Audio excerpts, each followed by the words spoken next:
Christian Village Church in Forked River, and we've been greeting a visitor we have from Charlottesville, Virginia. Her name is Donahue, and I'm going to ask her to come up again. This is her second. She drove all the way from Charlottesville, Virginia, just to be here with everybody. And Joan, Mark, you want to raise your hand, Mark, so she knows Mark has given a little gift. Maybe you could come up and open it up. Why should she? Because I'm holding this, just because I said so, that's why.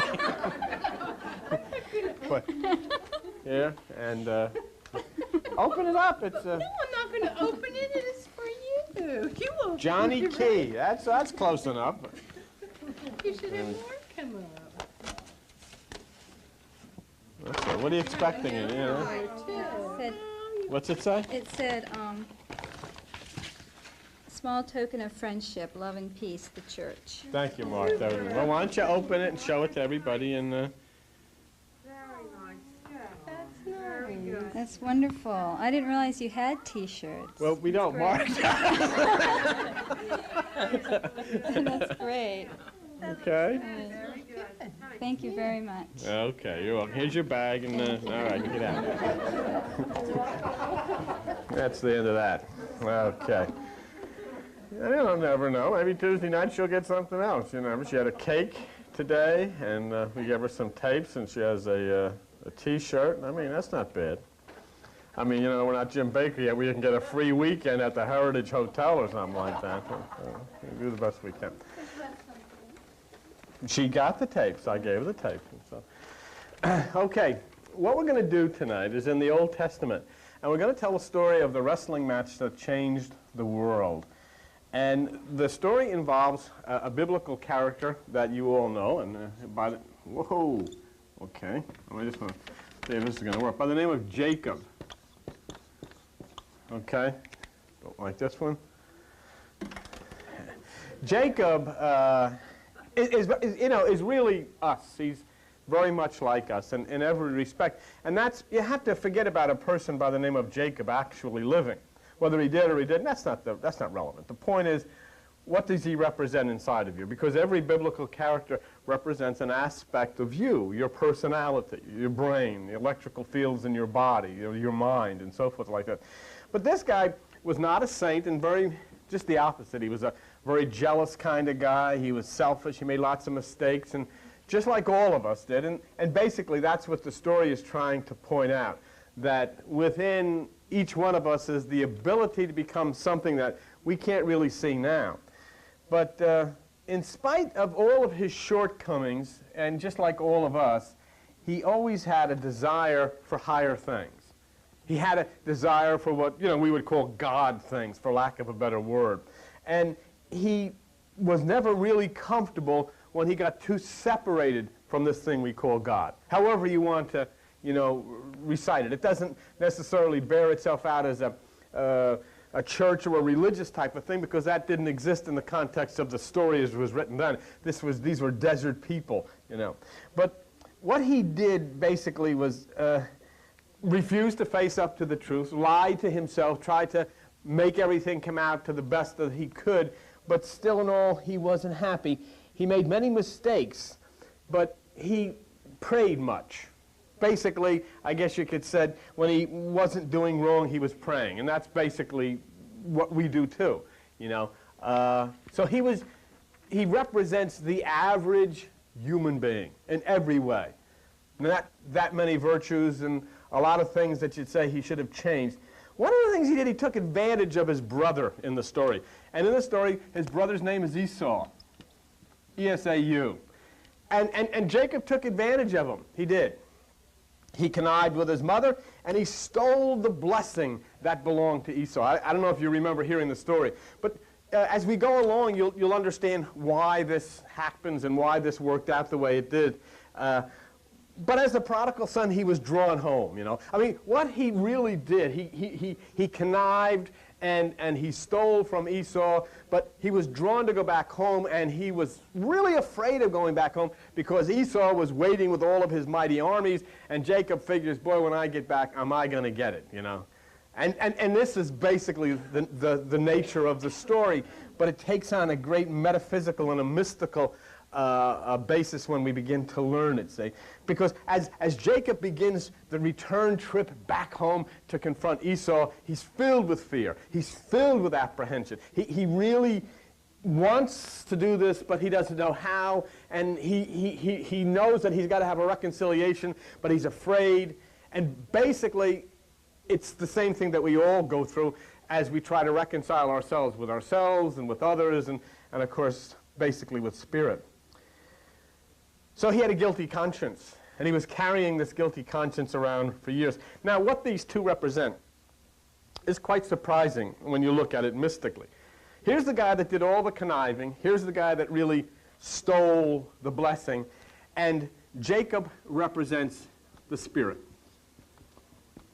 Esau represents that which is the mind, the flesh, the carnal mind. I mean, if you were to take this out of the context of a story and put it into what it really is, as Paul said, an allegory, you'll understand that this is the part of you, the spiritual part of you, which is struggling to find its way back home, struggling to find its way to higher things, and this is the part of you that is consumed with the things around you, the material things around you, the physical things around you. So we have nothing more than the spirit and the mind represented in this story by Jacob and Esau. Not really two people named Jacob and Esau, but a story using them as representatives of aspects of your spirit and your mind. Okay? And that's where we start from. And you might say, that's really strange because Jacob was selfish and dishonest. He was a coward, see? And that's the point. That within each one of us is this. No matter what we are, no matter how bad we are, no matter how wicked we may pretend to be, inside of every one of us is this magnificence. Inside of every one of us is this spirit. Because if we were to say, this was a wonder person of high credentials, this person never did anything wrong, this person, well, then it would exclude all of us. And, you know, what part could we play in it? So remember, you're looking at an allegory when you look in biblical things, and the Bible, in its way, in the ancient lessons, is simply saying that that which is spirit dwells within that which is totally human, totally common, totally screwed up in many instances, okay? But our nature that can be redeemed is indeed Jacob. Esau. The word Esau means red. That's what it means. The red earth. He stands for the material. He was rough, not necessarily a bad guy. I mean, he's the kind of guy that you knew where you stood. I mean, he'd punch you in the nose as soon as look at you, but you know why. I mean, he didn't mince any words. But this word red is an interesting word because it is aligned in the Bible with the emotions, always the emotions. You see the Red Sea, the churning Red Sea. Well, it's not a real Red Sea, although there is one. It's used as an allegorical symbol for the emotions. It blocks your pathway to nirvana. It blocks your pathway to God. And so therefore you come to this churning Red Sea, and all of your thoughts are crashing down behind you, ready to take you captive back into the carnal aspects of your mind. But then when you look up, a way is made across the churning emotions to the promised land. That's what this is all about. Okay. And that word red signifies, just like the red horse, it signifies the emotional nature, the nature of the mind, the very human nature. So why you see, and coming up is Halloween, you'll see a lot of kids going out and they're dressed in a devil's costume, and the costume is always red and has horns, because what that is very important. The word red symbolizes the emotions, the horns symbolize the power, and the devil actually portrayed in a red suit with horns symbolizes the power of the emotions. Okay? And that's basically is going real way back into metaphysical symbolisms of books that predate the Bible. So the mystical message begins, and let's take a look at it and follow this adventure, and then follow this between each one of us as this encounter between Jacob and Esau takes place. But the encounter between Jacob and Esau is actually the encounter between the spirit and the mind. And let's see what happens. Let's go to page 20 in your little Bibles. And we'll look at the book of Genesis, and we'll go to Genesis chapter 25. Genesis chapter 25, way back in the Old Testament, and we're going to look at verse 25. And here is Rebekah is about to give birth to the twins, right? And now watch it and read it with me, and let's see something interesting. And the first came out, this is she's giving birth, the first came out red all over like a hairy garment, and they called his name Esau.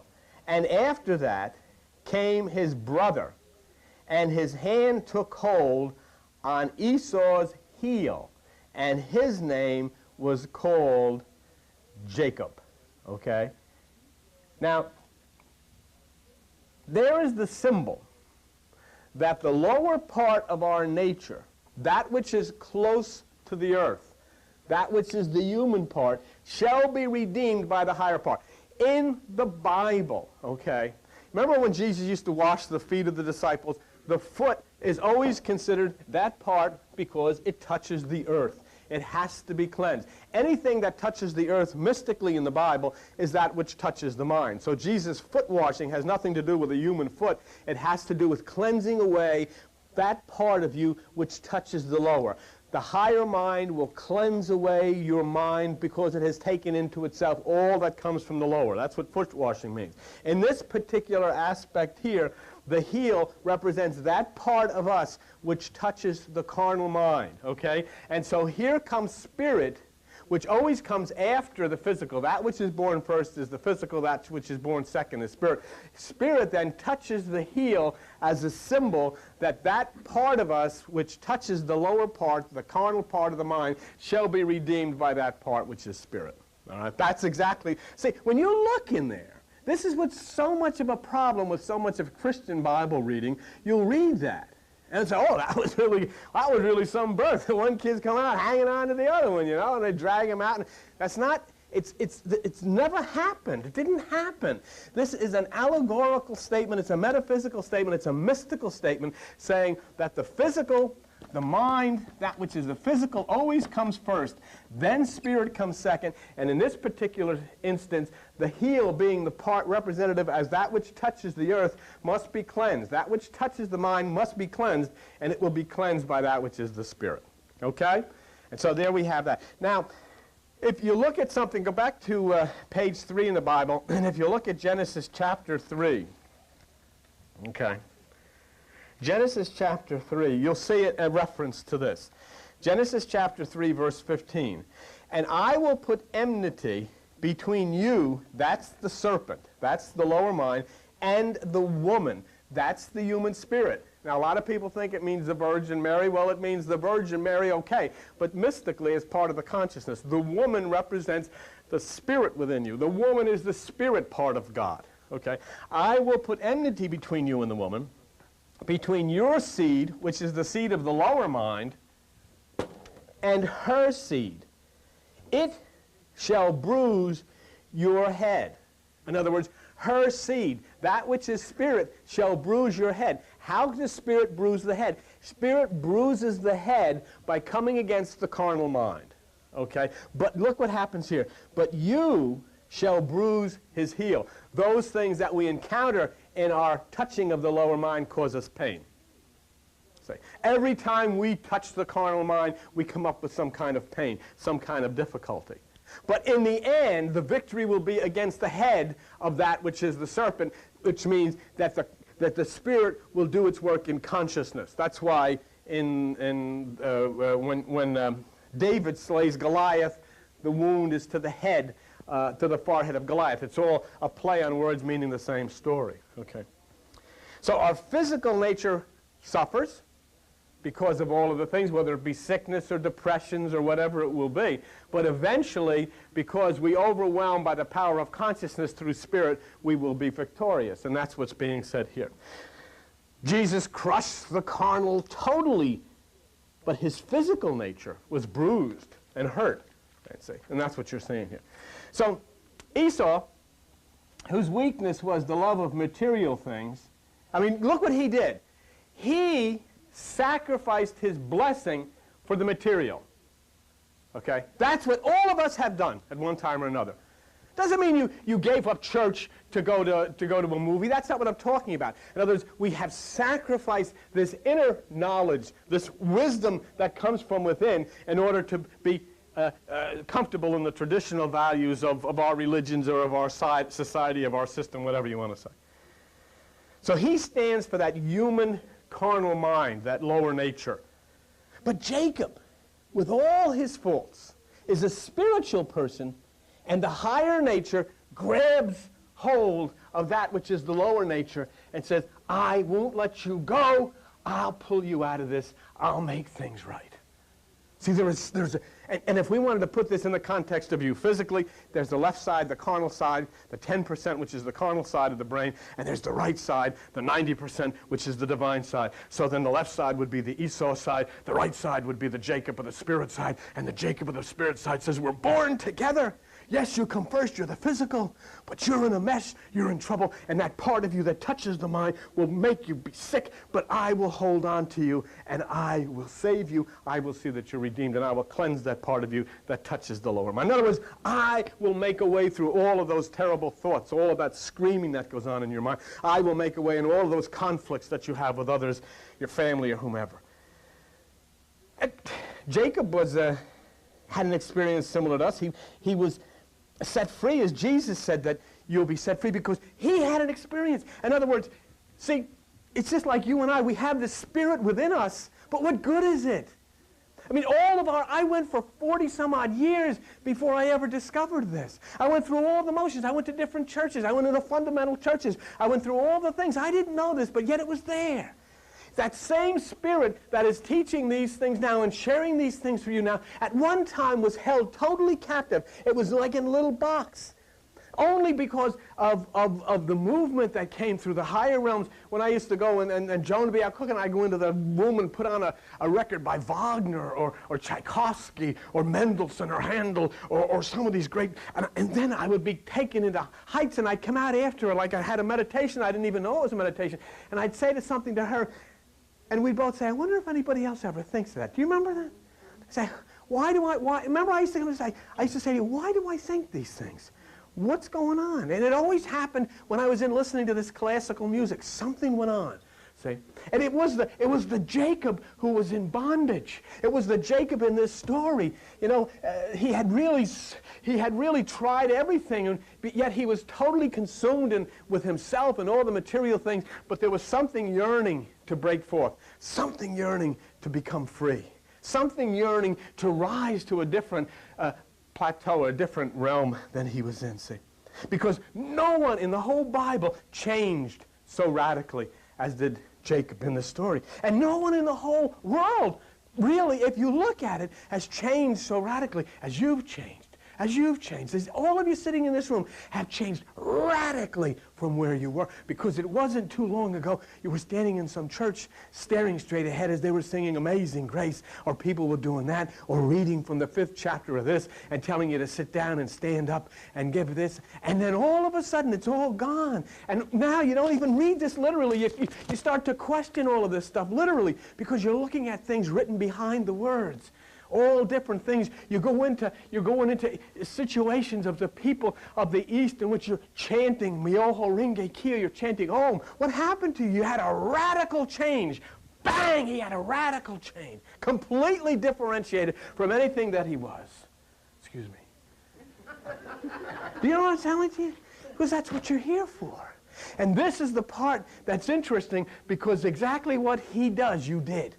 Oh, this story is, you didn't know he did the same thing you did, but he did.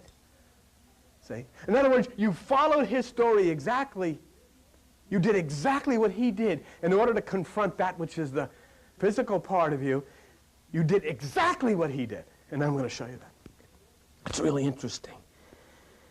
So Jacob is a lesson for people to see what will happen. There's not a fault that you have that he didn't have. There's not a weakness that you have to overcome that he didn't have to overcome. So let's look at something first. First of all, we'll go into the symbolisms of the story. Take a look at page 28, Genesis 32. Page 38, Genesis 32. It said that Jacob had gone into the far country, just like the prodigal son. It says in Genesis 32, verse 9, here, O God of my father Abraham, God of my father Isaac, and Lord, return unto your country. The Lord said unto me, don't you see what it's saying there? Look what's being said. What the Lord said to Jacob, Jacob, return unto your country and to your kindred, and I will deal well with you. Hasn't he said that to you? Huh? Your country's to the east. Your country's to the right side. And he's saying here, oh, Jacob, Jonathan, Joan, Ethel, Al, return back unto your country, to your kindred. In other words, back to that which is your true kindred of spirit, that which back to your true kindred, that which is God, and I will deal well with you. Come out of the far country of the left side. Come back home to the right side. Come back. That's why Jesus said, cast your net to the right side. Come back to the house. Return unto the country. And that, you know, it's the same thing. What happened? The prodigal son was coming back devastated. Do you remember? The prodigal son didn't have anything, and he was coming back from the far country. Jacob was rich. He had everything. But what's the difference? They're both coming back. Huh? Doesn't make... See the point that's made here? Jacob's coming back loaded down, wealthy, rich. He had all of the material things. Prodigal son didn't have anything, but they both had to come back from the far country. It's easy to come back when you're the prodigal son. Huh? I mean, you're in the gutter. Here you're sitting in the gutter. Hey, you know, the slop is float. What have I got to lose? Come back, son. You ain't kidding, I'm coming back. It's easy to come back when you're the prodigal son. You don't have anything. But Jacob had everything. Huh? Jacob had everything. Women all over the place. Goats. Yeah, I wouldn't get it. But in those days, it was a big deal. See, so in other words, the story's saying when you've got your hand on everything and you're rich with all of this stuff, it's hard to get some guy to say, oh, come back to the Spirit. Come on, I'm having a... Nothing's go because what do you usually think of? When everything's going right, God's blessing you. Right? That's what we do. We sit down and we say thanks. Coming up Thanksgiving, November. Oh, God. This big, fat, dead bird laying in the middle of the table. Oh, God. Thank you for this dead bird with a hole in the thing with all the stuff shut. Thank you. Thank you for this. Oh, God. And he says, you know, I said, who knows? I mean, you know, oh, God. Thank you for giving it to me. You didn't give it to those people down the street. They don't have fakakta down there. Who cares? Just to say, so because you got it, you think you're blessed. You're not going to change. But the story is here, he had everything. He had turkeys all over the place. He still came back. Huh? He still came back. So both of them come back. And in Genesis 32:10, look what he says. I am not worthy. The humility. Look at page 851 in your Bible. Keep your finger where you're at. But look at page 851 and go to Luke 15 to the prodigal son and see what the prodigal son says. Verse 18. Look what he says in verse 18, the prodigal son, I will go where? I will arise and go to my father. In other words, I will lift myself up to the Father's house. My friends, the Father's house is your head. Get it straight. The Father's house is your brain. That's why Jesus says, when you have seen me, you have seen the Father. You nudnik, because it's here. You see? The Father's house, whenever it says in the Bible, I will rise and go to the Father's house. When you come in here on Tuesday night, you know what you're doing? You are saying, I am going to rise and go to the Father's house. Because that's where you go, the Father's house. But now it's also as we enter into the age of Aquarius, the Father's and Mother's house. Rise up into the holy place. And so here it says in Luke 15, verse 19, and I am no more worthy to be called your son. So the humbleness that each expresses, the beggar, the prodigal son, and the rich man, Jacob, oh, when you return to the Father's house, it's all even. But everybody's got to go. Now, and let me tell you something. Don't tell me, because I know when you're in trouble, you come here. I don't mean you. I'm not pointing. I'm just saying the collective you, general you. When people are in trouble, they all come here to go to the Father's house. But when things are going good, you're too busy to come here to go to the Father's house. You know what I'm saying? This is what's being pointed out here. Jacob had broken that. But what did Jacob do? What thoughts come to us? What do we do? You have a situation and say, well, you know, you got something coming up. Think of what it might be. might be a foreclosure. It might be an illness. It might be a business problem. It might be a marital problem. It could be any one of a million things. What do? Do you come in and go to the Father's house? Do you give it up and do you rise up into the Father's house? Look at Genesis 32 where you are.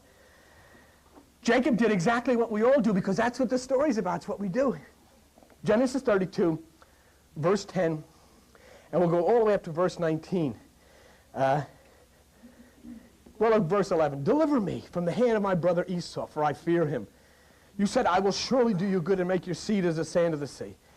And he lodged there that same night and took of that which came a present for his brother. 200 goats. I'm in verse 14. 20 he-goats, 200 ewes, 15, 30 milch camels. He delivered them unto the hands of the servants. Verse 17. And he commanded, when my brother comes and asks me who you are, go and say, who are these before thee? Then you shall say, your saber. And so he commanded a second and third, and all the followed the droves in verse 19. What's he doing? He's beginning to arrange all of his affairs. He's trying to make something work. He's trying to figure a way out himself. This is what I'll do. Yeah? I'll give him these goats. He's a sucker for goats. This guy loves goats. He ain't going to bother me if I give him the goats. There's one goat he always... You see, what is the first thing you do? The first thing all of us do, knee-jerk reaction, we try to make things right ourselves. We try to work them out ourselves. And that's exactly what he did. He began to arrange all of the outer affairs. See, it's not a person that lived. It's not a person that existed. It's you and me. And the Bible here, this ancient document written thousands of years ago, and it's going to culminate in a magnificent tale of what happens to you. But you and me do the same thing. The first thing we do, instead of going to the Father's house, is we try to figure a way out ourselves. That's the key mistake. But we do that. He tried to do something to appease his brother. You got to understand what's going to happen here. Esau is going to come this way. Jacob is going to come this way. And there's going to be a brawl. Huh? And Jacob knows, man, this guy's tough. So what's he going to do? Instead of going for divine direction, he turns and says, I'll buy him off. I'll give him a present. I'll give him a T-shirt, anything. What the heck? I gotta think of something in order to get myself out of this problem. So we write letters, we make phone calls, we run around trying to work things out, going deep. And I do it all the time. I do it all in church and all the it's always on a phone. I'm on a phone with Frank Lafferty. What do you think? What'd they say? Well, what if we do this and what if we do that? We don't stop and go into this Holy Father's house. Instead, we just try to make a way. That's what we do. That's what we do, and that's what he did here. But look what happens. Watch this now. You come with me. Here's where we get to the dramatic part of this. Genesis 32, okay? Verse 42. And he rose up that night. He took his 2 wives and his 2 women servants, and his 11 sons passed over the ford Jabbok. And he took them and sent them over the brook and sent over that he had. You see what he did? He set across the river during the darkest depression, the night of his soul. He finally let go of everything that he owned. And he stayed alone. He let go of everything. He took not one thing with him. Here he was 1 minute ago consumed, and I'm going to do this, I'm going to do that, I'll try to figure it this way, I'll try to figure it that way. And then next you hear he says, I am going to take everything that I have and send it over to the other side, and I'm going to stay all by myself. When you come in here to meditate, you are taking everything, all of your plans, all of your dreams, all of your ideas, all of your techniques, everything, all of your religion, and you're sending it over to the other side. And you say, I'm going to stay here in the dark time of my soul alone. Huh? So, that's why Jesus said, blessed are the poor in spirit. Huh? I always thought, wow, you were supposed to be spiritually rich. You're supposed to be filled with the Spirit. You're supposed to be a spiritual giant. Jesus Christ comes along and says, blessed are the poor in spirit. In other words, let it cool down. Forget that your spirit and just allow it to float away and be nothing. Be nothing, be the least, be absolute nothingness. Blessed are the poor in spirit. And then there's another part that's interesting. When Jacob sent everything that he had, everyone he trusted, the wives and the ladies and all of his servants, you know what it's saying to you? There is nobody in the world that's going to watch with you. You're going to have to be alone. Do you remember what Jesus in the garden, what did he say? Couldn't you guys watch with me 1 hour? Because there is nobody that will watch with you. People will say, oh, look, this is what you should do. You know, and they're more screwed up than you are. And when they get back, you're out of sight, out of mind. But in the real essence of what is being taught is that you come to that point in your life when you come to the dark time of your soul. The only one that knows the way out resides here. And you have to send everything you've got to the other side. You got to let it all go. You got to let it all go. It was a Gethsemane. And look what it says in verse 24. And Jacob was left alone. Don't you understand? He had thousands of servants, thousands of animals, a whole tribe of people with him, all of this entourage. This was a caravan with all of the camels and goats and all of this stuff. And then in the dark time of his soul, on the verge of a magnificent entrance into nirvana, it says, Jacob was left alone. That's what's got to happen. You got a problem? Think of what it is. Think of what the problem is. Maybe it's a health problem. Maybe it's whatever the kind of problem it is. I got a news for you. Lorraine's got to be left alone. Al's got to be left alone. Janet's got to be left alone. Dave's got to be left alone. Johnny's got to be left alone. Everyone sitting in this room, if you're going to have that problem of yours eliminated and you're going to be raised into the confidence of a new life, you've got to send forth everything that you've got, everything that you've thought, everything that you've ever been taught, and you got to send it to the other side and wait alone. And then what happens? Look what it says in verse 24. And a man wrestled with him until the breaking of the day.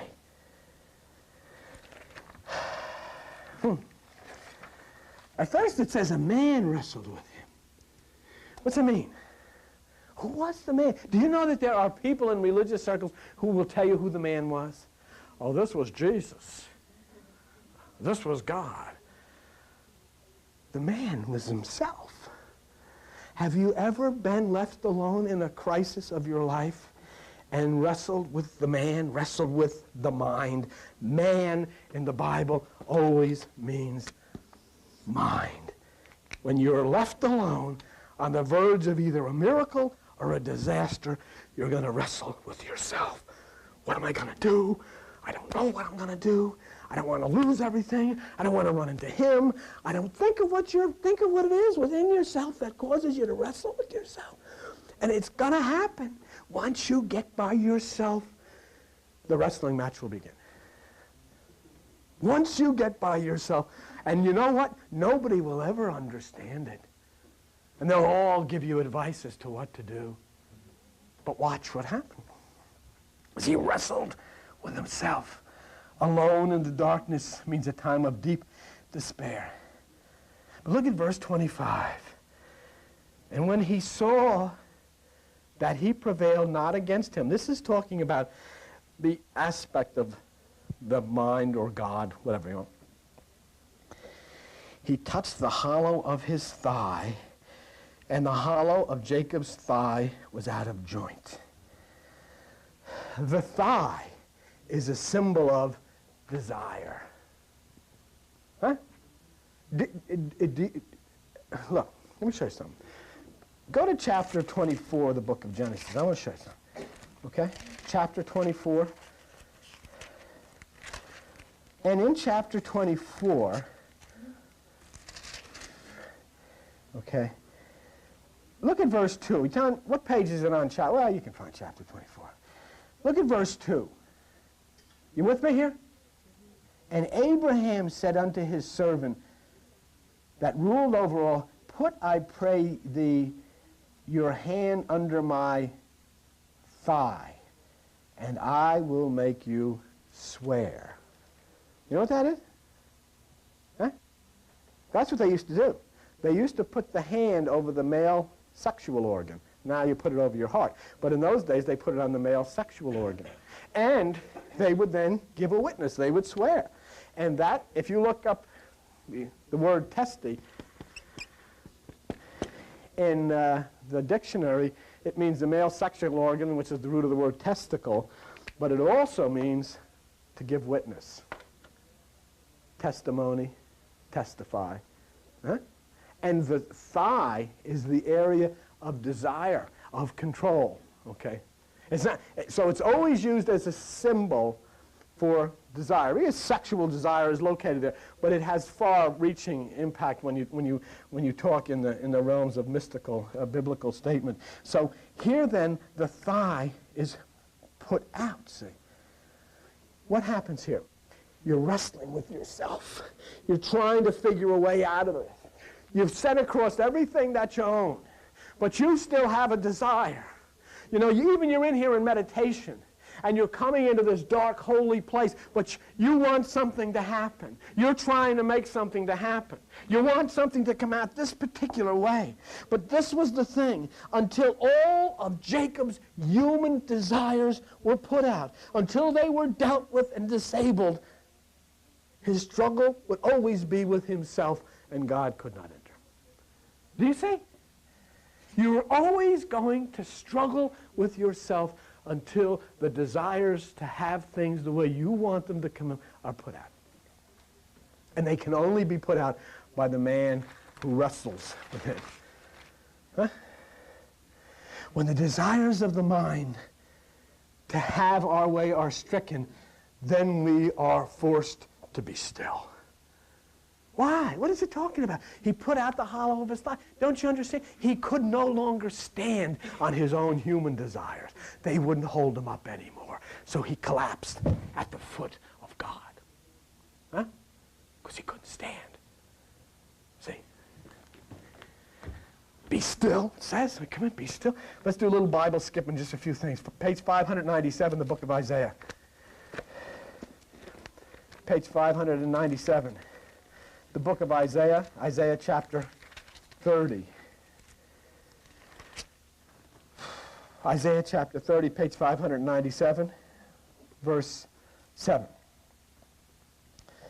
For the Egyptians shall help in vain and to no purpose. Therefore have I cried concerning this. Their strength is to sit still. See it? Your strength is to sit still. You're on Isaiah 30? Go to verse 21. And your ears shall hear a word behind you saying, this is the way. Walk in it when you turn to the right and when you turn to the left. Be still so you can hear. Be still. Go to page 464. Page 464 to the book of Psalms. Psalm chapter 4 and verse 4. Stand in awe and sin not. Commune with your own heart upon your bed and be still. Selah.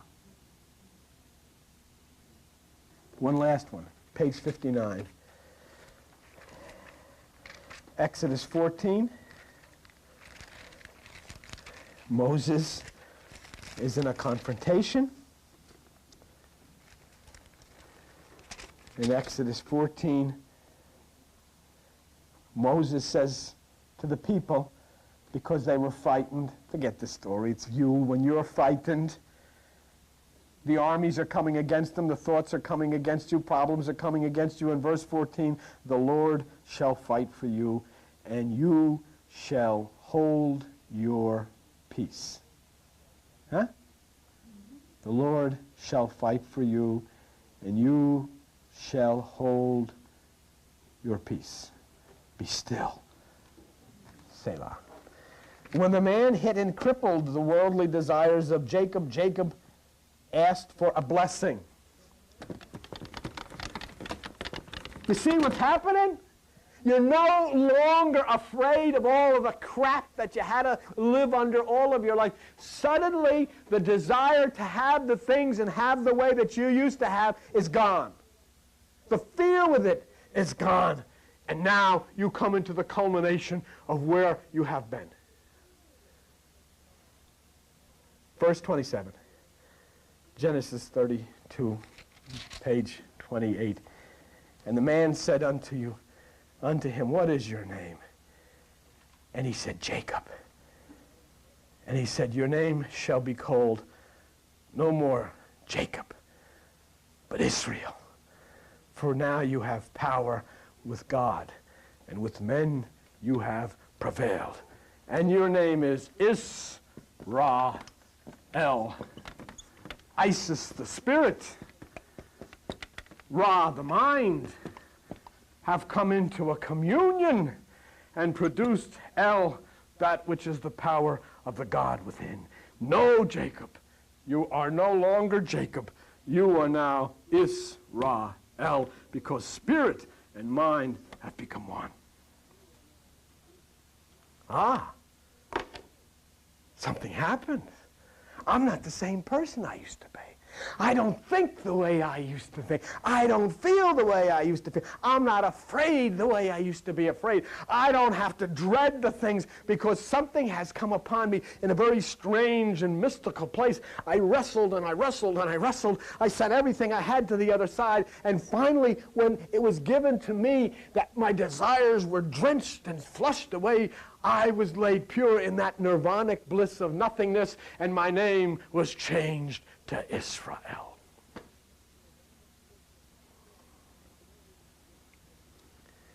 Go to verse 29. Jacob said, what is your name? And he says, what do you ask after my name? Wasn't important, was it? It's not important who. It's not important what God's name is. It's not important whether you call him Jesus or Zeus or whatever you call him. What's important is, what is your name? What's important is your name isn't Jonathan. Your name isn't Joan. Your name isn't Ethel. Your name isn't Dave. Your name is Israel. Because you are standing in favor with God and because you now have power with men. Because you have gone into the holy place and you have fought the fight within yourself and you have wrestled yourself and finally your desires were put out and everything was sent to the underside, and in that divine nothingness you have prevailed and be called Israel. And it says in verse 30, and Jacob called the name of the place Peniel, for I have seen God face to face. And you have a Peniel within you. And everybody has a Peniel within them. And everyone who will wrestle that fight and cast their desires to the other side will then enter into that beautiful place of Peniel and see God face to face, and your name will be changed to Israel, and you will be the son and the daughter of God who dwells in the promised land.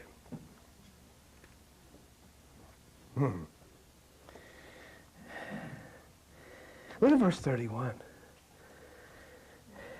What happened? As he passed over Peniel, well, I've changed a little bit the spelling, but don't worry about that. Look what happened. As he passed over this place of Peniel, the sun rose upon him. He became enlightened. I can see. I am no longer blind. I am standing in the light of Peniel. And it says, and he halted upon his thigh. He no longer could depend on his desires. He no longer had to depend on his desires because the sun shone down upon him in the enlightenment of Peniel. Single eye. If your eye be single, your body will fill with light. And the next time you see a Hindu with a dot in the middle of their forehead, understand what it means and say, Peniel. Well, here we get to the bottom of the story. Genesis 33, verse 1. And Jacob looked up, lifted his eyes, And behold, here comes Esau, and with him 400 men. And in verse 3 it says, and Jacob passed over before all of his, and he bowed to the ground 7 times. Huh? Why? Because he had climbed the 7th chakra of Sabbath and become Israel. And in verse 4 it says, and Esau ran to meet him and embraced him and fell on his neck and kissed him, and they wept. This is the last scripture you'll have to look up, but I want you to see it. Go to page 851. Luke chapter 15. It's the prodigal son again.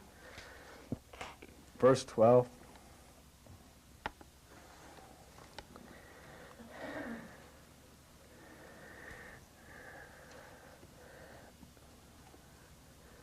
Verse 20, excuse me, forget 12. And he arose and came to his father's house, but when he was yet a great way off, his father saw him, had compassion, ran and fell on his neck and kissed him. Why? Because the neck, mystically, is a bridge between the physical and the divine. And there, mystically, is where the energy rises through the 6 chakras up to the pineal. It is that which joins the matter to the spirit. It is that which carries the tabernacle. It is God's private place. And Jacob lived happily ever after. Quite a conflict, but not something that you have not done. Many of you have done the same thing. And it's the only possible way that Israel can be free. It's the only possible way that there can be an Israel. It's the only possible way that you can come to grips with whatever chases after you and trust 100% as he did. Once you stop battling it, once you give it up and enter into the nothingness, once the struggle with yourself stops and all of your desires change to have it from your way to the way that the divine architect will shape it, once that happens, then your name will be changed. And as it says in the book of Revelation, there is a new name written down in glory for you. And it is Israel. Spirit, mind manifesting in you. Thank you very much.